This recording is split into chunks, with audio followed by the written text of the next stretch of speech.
Riots have overtaken the country, lawlessness abounds, and the genius Democrat policy proposal for dealing with all of it is to defund the police. This is Verdict with Ted Cruz.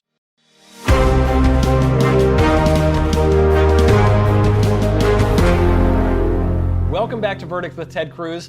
I'm Michael Knowles. We are in Washington, D.C. Senator, you invited me here on our last episode. You said we could have a stogie together if I just made it out to the East Coast. So I fly out to basically the rubble of Washington, D.C. I actually couldn't even get to my hotel room last night in my car because the National Guard was stationed all around it. What has happened to this place since the last time I was here?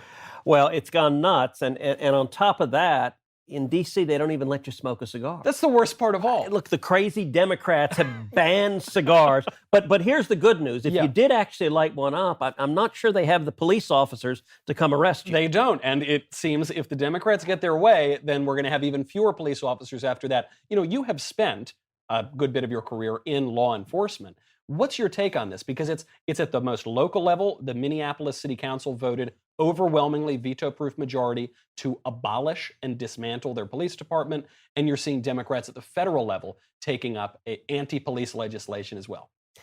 So let me try to understate this. This is stark, raving nuts. This is insane. Did you see the Minneapolis mayor, the poor lefty guy who's trying to okay, what do you want me to say? I'll say whatever you want. They're okay, well, you abolish the whole police department. He said, well, wait a second.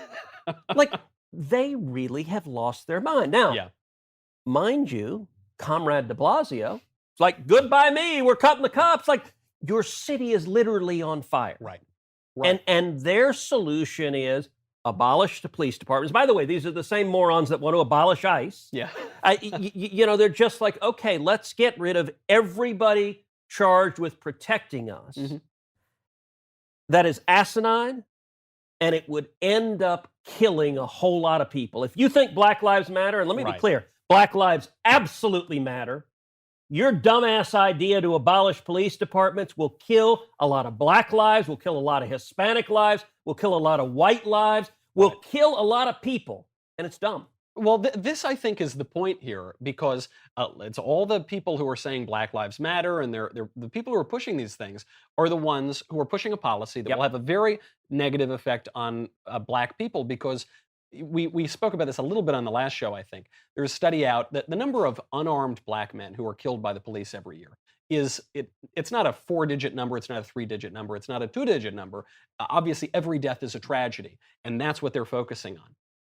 But the number of unarmed Black men who are killed by criminals is very high, and when the criminals are in the neighborhood, who's going to take care of it? The police. What is the effect of this going to be in troubled areas around the country? It would be terrible if it happens. The victims of violent crime are disproportionately low income. Yeah. They're disproportionately minority, African Americans, and Hispanics. And we've seen in the past, we've seen what was called the Ferguson effect. You recall in Ferguson when you had riots against the police officers, and what happened was police officers naturally, look, if you're a cop, you're out doing your job and you realize suddenly, okay, if I have a citizen encounter and it goes wrong, my whole life is over, my family's over, my career is over, everything could come crashing down. Yeah. What cops naturally do is they pull back. They say, you know what, maybe I'll just not engage. We saw in Baltimore, after the riots in Baltimore, we saw the murder rates spike. Yeah. Chicago, you look at the murder rates in Chicago year after year after year. And so if you end up pulling back the police and not letting them do their job, that means the criminals, the gangbangers, the violent murderers, the rapists, the robbers have no check on them. And the people who will pay the price, they're not going to be, by the way, Hollywood celebrities in Beverly Hills. That they're going to be perfectly fine and protected. It's going to be the people who are vulnerable that need the police to keep them safe. Right. Yes, we want the police to protect everyone's rights fairly, but if you make the police go away, those who are in closest proximity to violent criminals, and that is heavily in low-income areas, they're the ones that are going to pay the biggest price. There's a lot of hypocrisy here. You see this kind of radicalism being pushed by people who will always enjoy the safety and security, not only of the police, but of good neighborhoods. So there's a lot of hypocrisy. Michael, I got a question. Has Nancy Pelosi fired her police detail? I Has don't Chuck think Schumer? So. No, I haven't gotten word about that. Has Bill de Blasio? No, certainly not. He's Well, got his why not? security. And by the way, let me be clear. I'm not calling on them to. I don't want them to be killed. Right. But why are they trying to cancel the police protection for their low-income residents? Yeah. It's police protection for me, but not for thee. I think that's what we're hearing from a lot of Democratic Remember, de politicians. Blasio said that about the gym. You remember that during right. the coronavirus lockdown? Yeah. He shut down all the gyms, and then he opened it up specially so he could go work out. Right. Because he said, it's important that I be healthy, unlike the rest of you little people. The little people he didn't quite say. It was just implied. This was the mayor of Chicago said, no one can go get a haircut. Do not get a haircut except for me. I need a haircut because I care about my appearance. And this hypocrisy, actually, on that point in particular, ties in with the coronavirus. Yeah. Because a lot of what we've been hearing, remember, we did not do any shows in person. We social distanced for months because that's what the public health officials told us to do.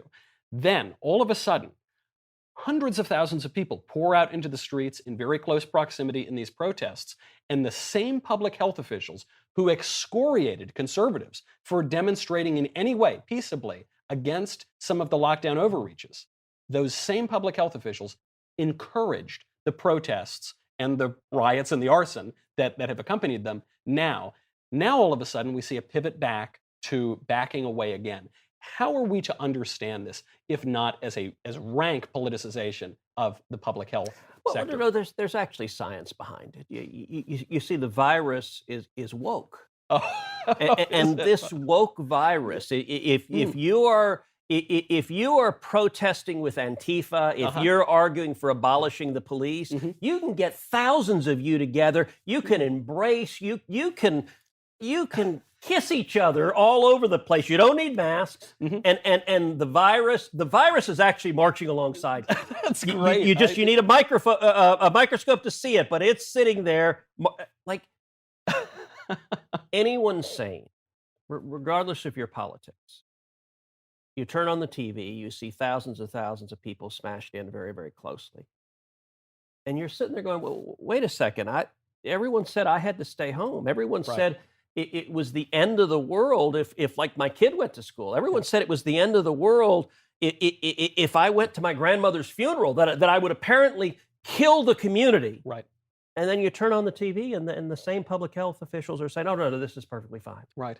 I mean, we were told first, do not wear masks, do not buy masks. Masks are not effective. They're actually harmful. Then we were told we all have to buy masks. We were told that the virus spreads very easily on surfaces, part of the reason why we need to wear the mask. Then we were told it does not spread very easily on surfaces. We were told initially that asymptomatic people are the ones spreading coronavirus. The World Health Organization just came out this week and said that asymptomatic spread is very rare. So for those of us who are not scientific experts with lots of degrees, how are we supposed to think about this virus after the chaos of the past couple weeks? Well, look, let me take both sides of that.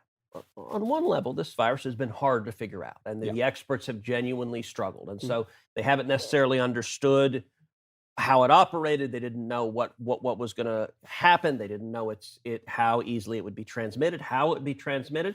And with a new virus, I'm understanding that the science takes some time to get out and figure it out. And you saw many leaders trying to protect people and keep people safe.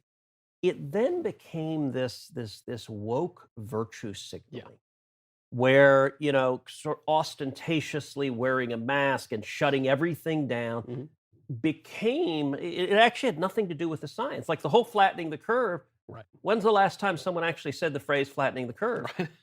Because we did flatten the curve, and then they said no, everything must stay shut down until a cure is discovered and the virus is eradicated from planet Earth. You're like, wait, that wasn't the explanation you gave before. And then suddenly, we didn't know it was, or until we want to have giant riots and burn the cities to the ground. Right. So that's now, it is the political hypocrisy. Yeah.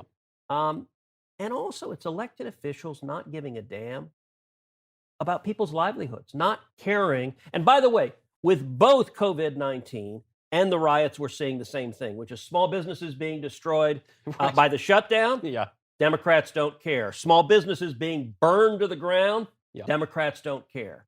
And not only Democrats don't care. Did you see this editorial writer with the New York Times who said property crime, so burning someone's business to the ground, is not violence? It's not violence. How is that? I see. I always thought that when you have Molotov cocktails and pitchforks and hammers, when you use that, that's violence. But listen, I'm not a genius like the people at the New York Times. It is. Well, look, I'll give you another example. Did you see the ostentatiously named president of the Minneapolis City Council? I love that the city council has a president. But she was on TV saying, if someone breaks into your garage, if someone is coming and breaking into your home and you call the cops, Yeah. that's your privilege. You're exercising privilege. By calling the cops. Like, okay, I want everyone to get this straight because this is the problem. The lunatics have taken over. They're now saying, you don't have a right. You should have no expectation that the police should protect your home from a burglar because of their crazy politics. That's nuts. Well, I want to get your thoughts on this, speaking of the New York Times, because I think there are two schools of thought on this. One school says the left has gone so insane, encouraging political violence, completely losing all credibility on the coronavirus. They've gone so crazy that we're now at a tipping point where we're going to swing back in a more conservative direction. I think the other school of thought is we're on the brink of revolution and people are as on edge as they've been since 1968. The New York Times published an op-ed by your Senate colleague, Tom Cotton. And it was an op-ed about whether or not to call in troops to deal with the riots. The editor who took that op-ed has now resigned from the New York Times. It got such blowback that the New York Times says we cannot publish any opinions that contradict leftist orthodoxy. That man's name, James Bennett, I believe. That's right. And in our last podcast, you and I talked about this. And you know, look, smacking the New York Times is you know, it's kind of low-hanging fruit. It is. And they're so bad that it's easy to point out how idiotic they are. Yeah. And then they got worse. They literally fired their editor. Yeah. Why? Because he dared publish An op-ed. From someone else, not from the New York Times, from someone else. And by the way, his name was on it. Yeah. That the lefties in the newsroom disagreed with. And it was the reporters. These reporters are little crybaby woke. We are suddenly, we're back in like some leftist classroom where the reporters, if they hear news they don't like, they start hissing. Right. Yeah. Right. And suddenly, what does the New York Times do? You're fired. Let me ask you something. When is the next time the New York Times or any other of these big papers are going to publish any view other than absolute lefty orthodoxy? Right.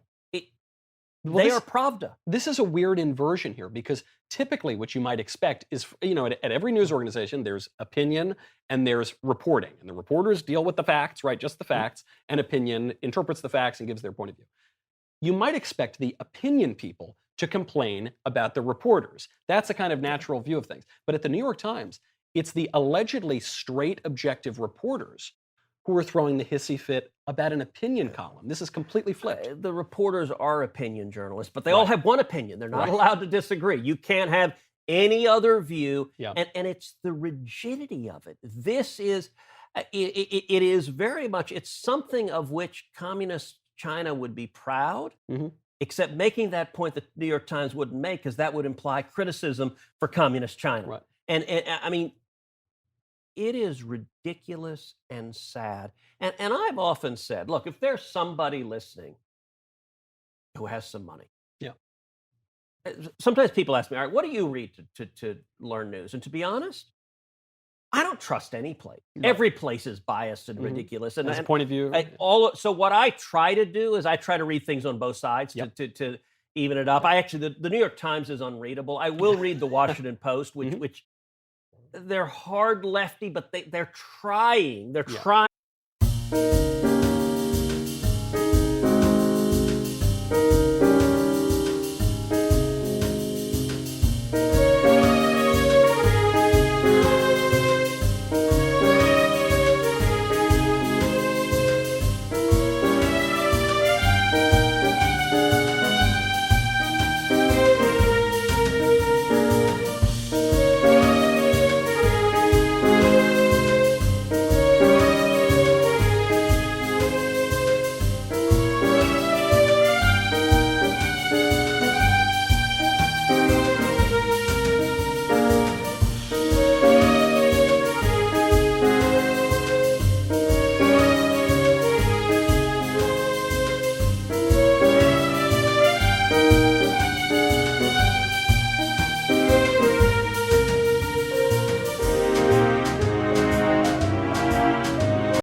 bit to be objective.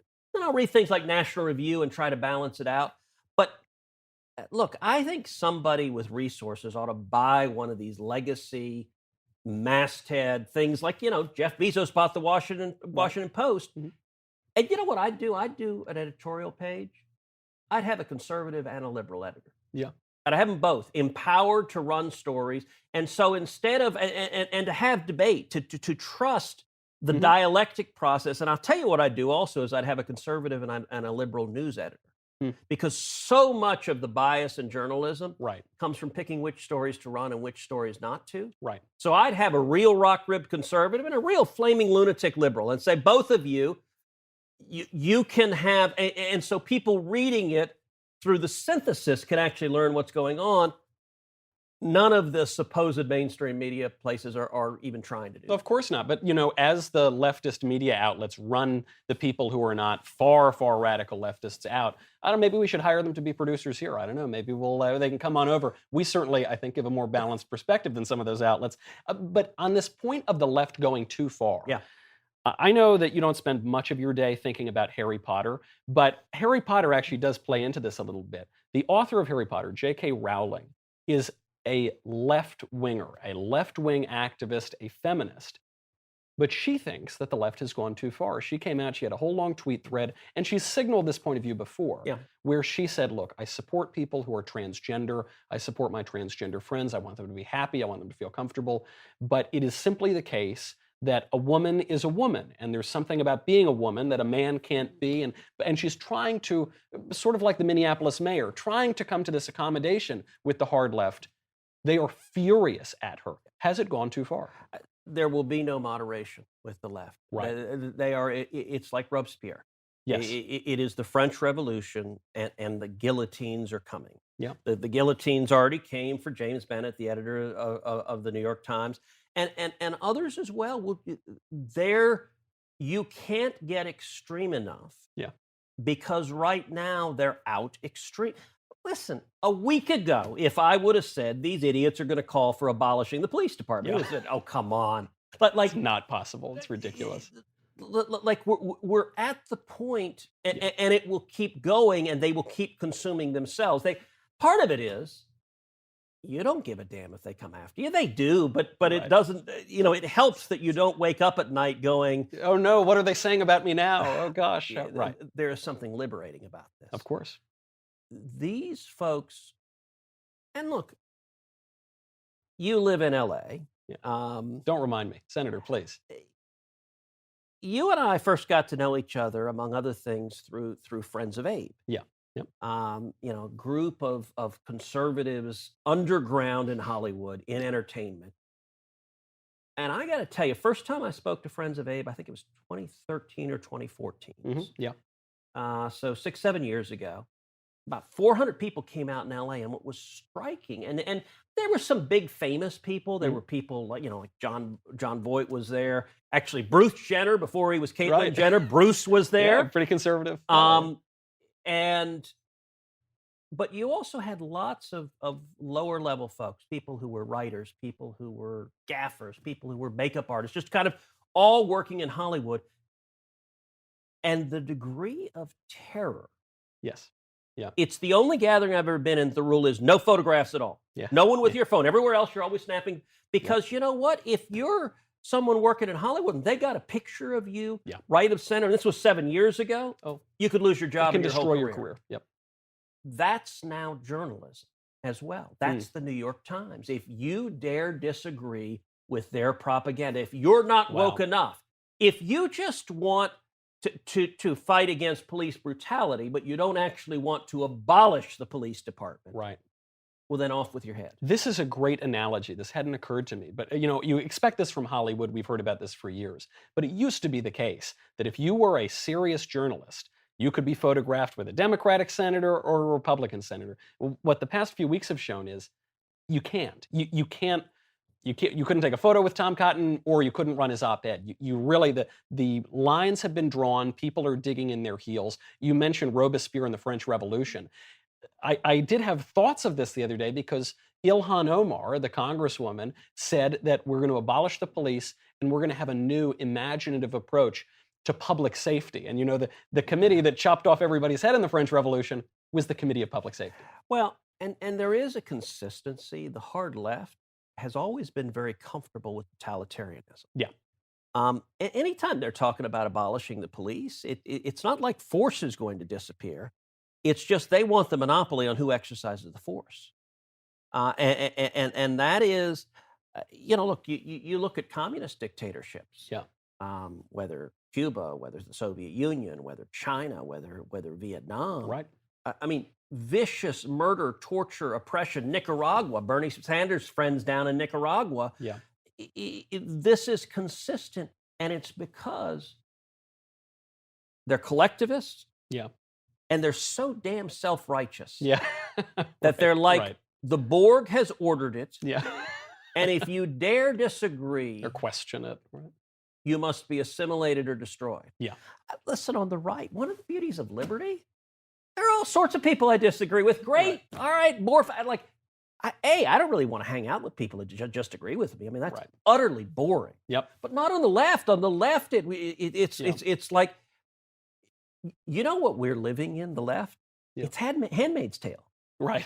Right. Right down to the masks. They're not even aware of it. Right. They've put everyone in masks, right. and they must all say the same thing, right. and that is statists. Yeah, gonna statist. That's what right. they do. And you are seeing some cracks. I mean, the fact that this New York Times editor, I think he's waking up to this. J.K. Rowling, a hardened leftist, I think she's waking up and saying, "Gosh, this is not the left that I thought I was a part of. This has gone too far." Either that could be a healthy thing for the country, we could swing back a little bit, or it's all broken and we're just living in the rubble. It wasn't too long ago when the left believed in free speech. Yeah. As you know, I've got a book that's coming out later this year, and it's a book on the Supreme Court. It's called One Vote Away. It's talking about how all of our rights are hanging literally just one vote away. Yep. There's a whole chapter on free speech where it talks about a very famous Supreme Court case where a guy wore a jacket that said "F the draft," although he didn't abbreviate it. Yeah. And the Supreme Court quite rightly said that he had a First Amendment right to express that view, even if that view was profane, even if it might be distasteful. That used to be a mainstream liberal view. Yeah. No longer. No longer. Now the left not only is willing to silence anyone who disagrees, they demand right. that anyone who disagrees be silenced. That's terrifying. That's right. In the last moment or two that we have left, we've got to get through some very important mailbag questions. The most important one I saw is from GT at the top. Senator Cruz, thank you for your service in the Senate. What is your cigar of choice? Monte Cristo #1. Monte Cristo #1. It's a great cigar. From Captain of the Silent Majority, that's a Twitter account. Do you support the use of force to protect historical sites and property being destroyed by rioters? I guess that means, do you support the police basically going in and stopping the rioters? I support law enforcement stopping violence. Right. Right. Why is that controversial? If you try to hurt somebody, yeah, law enforcement should stop you. If you try to destroy somebody else's property, law enforcement should stop you. Look, we saw the idiocy reach its peak when in the past few days a statue of Churchill was defaced. By the way, the original anti-fascist. Yeah. I mean, he literally, I couldn't help but send out a tweet and say, okay, look, he only defeated Hitler, defeated the Nazis, saved the free world. Right. But, you're young and angry and you've got a can of spray paint. So your contributions to humanity and to equality, and by the way, Mr. Social Justice Warrior, in terms of equality, stopping the friggin' Nazis from murdering people ranks pretty high up there. It's impressive. And yet they still want to deface it. Right. Right. These things used to be uncontroversial, but I guess we're living in very strange times. From Matt. And apologies to Churchill for going with the Monte Cristo #1. Yeah, it's true. He did have some other choices. We can explore those later, though. I mean, he has a whole size of cigar named after him, the Churchill. Will we ever have the Knowles, and what will the Knowles be? That is, it's funny. People ask, Michael, what do you want to do? What's your ambition? Just that. If I could get a cigar named after me, that's it. But I don't know if I'm going to be able to save the Western world. That's well, a lofty goal. Look, the day is young. The day is young. That's true. From Matt. Senator, any intelligent, honest, and well-reasoned liberals I should follow? I want a more balanced feed.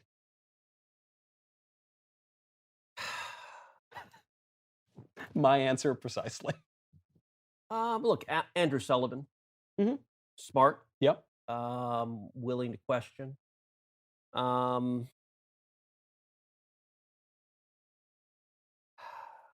Someone who used to fit into that was Michael Kelly, who wrote in the Washington Post 20 years ago. Sadly, he was killed on the Iraq War.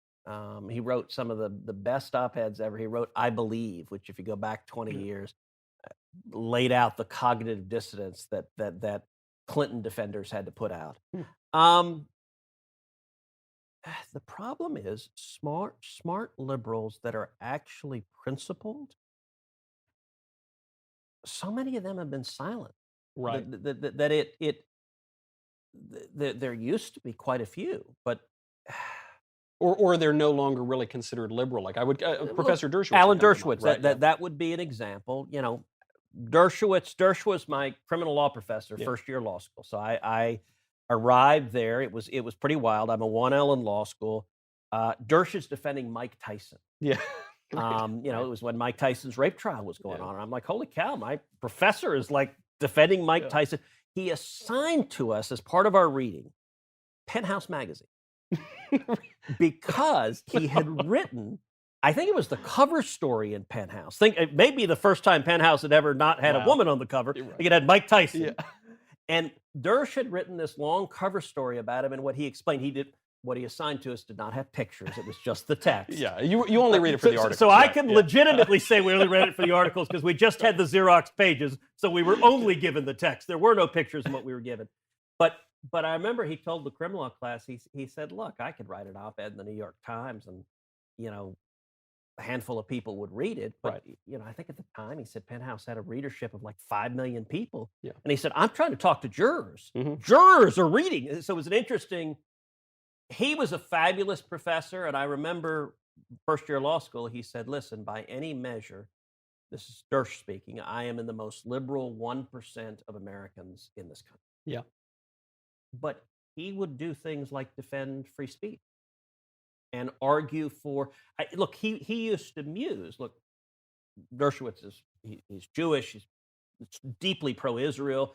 He used to talk about how he would think about if he was hired as a criminal defense lawyer to defend Adolf Hitler. Right. And he would kind of agonize about that. Look, I'm glad when I was practicing law, I didn't defend. I would not have defended Adolf Hitler because everyone deserves a lawyer, but I ain't working for him. Right. So, but it's interesting. He believed in protecting the rights of the accused. He believed in stopping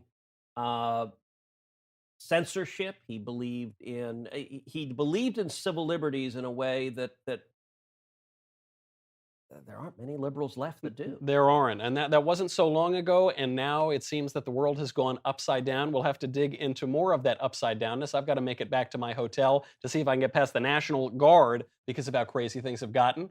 But we'll be back here again soon. So my advice is simply protest on the way and they'll let you right through. That's true. I'll have to find a sign somewhere. I am Michael Knowles. This is Verdict with Ted Cruz. We'll be back soon.